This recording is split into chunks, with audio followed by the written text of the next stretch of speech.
Aware, I'm Jason Goliath, and this is the good news for the good things guy. So, the good things guy, Brent Lindick, said to me, brah, take some news story, put a positive spin in it, and just give us something to smile about during this pandemic time. Now, there's been news, guys. There has been news. From witnessing the blood bank being robbed on live TV while the president was speaking, from seeing the president put his thing on his face. Remember the time he put his mask like that? 2 different shirts, 2 Jacob Zuma, 2 riots. There's been news for days and days and days. But the biggest piece of news that's impacted me over this pandemic time has not been South African news. It in fact was because of the Olympics. Something that some of you may even have forgotten happened during this pandemic. The Olympic Games happened, and the big story out of the Olympics for me, the one that has kind of related, or I've related hardest to, and the one that has boosted me in moments when I needed to be boosted, is the lady from the Netherlands running the 1,500 meters and has a peak fall with 350 meters to go. So, it's the finals of the 1,500 meter. You know, to get to the finals, you've been eating, breathing, and sleeping 1,500 meters. If you speak to her family, they don't even say 1,500 meters. They say 1,005 because they are sick and tired of 1,500 meters. Her whole family, they don't go to weddings anymore because we're running 1,500 meters on Saturday. We can't come to your bride because we're running 1,500 meters.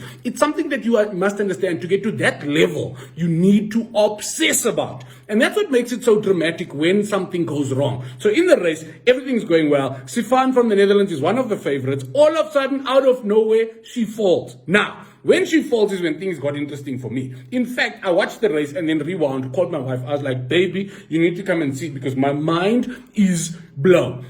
For me, in life, just like in any race, the most important part is believing you're going to win. You think about it this way. My mother used to make me sit and watch the 100-meter finals where they zoom in on everybody's faces and names. And she would say, don't worry about their names. Don't worry about their countries. Don't worry about how fit they do or don't look. Worry about their eyes. Because their eyes will tell you whether they lined up to win or whether they feel like they've achieved their best already. Because sometimes just getting to the final is the objective. But for some of them, they believe they want a podium, and more than a podium, they want to finish. But you'll see it in their eyes. If you don't believe, you can't achieve. So you've got to continue to believe that as in life, this race, you are going to win. So for me, look at the 1,500 meters as your life, okay? Life is going to be cool. You're going to think it's predictable. You're going to run round and round and round. Out of nowhere, something unpredictable happens. It feels like failure. It feels like a tragedy. You fall. When she fell, there's only 2 types of individuals on the earth that will react, okay? The first type is the type of individual that's put themselves under so much pressure. They're representing their country. They're representing their infrastructure, their coaching staff, their whole family. They're representing their sacrifices and the sacrifices of everybody in their infrastructure, in their support system has gone through and has made to make sure that they go the full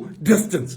The other thing is, when they fall, you embarrass everybody. You know, there's some football countries, they will burn your house down for flopping at the World Cup. It's exactly the same. For most of these countries, everybody feels the weight. When they fall, you'll see the embarrassment and shame. Most of them can't even lift their head up out of their hands. They are so calm. They literally just lay there and cry. The second type of person is the type of person that never gives up. The type of person that continues believing that everything is going to work out. And if you look at Sifan, I called my wife. I was like, baby, look at this girl. The second she gets up, you can see in her eyes, there's still no doubt that she can win this. She then runs an unnatural 350 meters. And I was like, honest, look, I don't think she would have won if she didn't fall. Hear me out.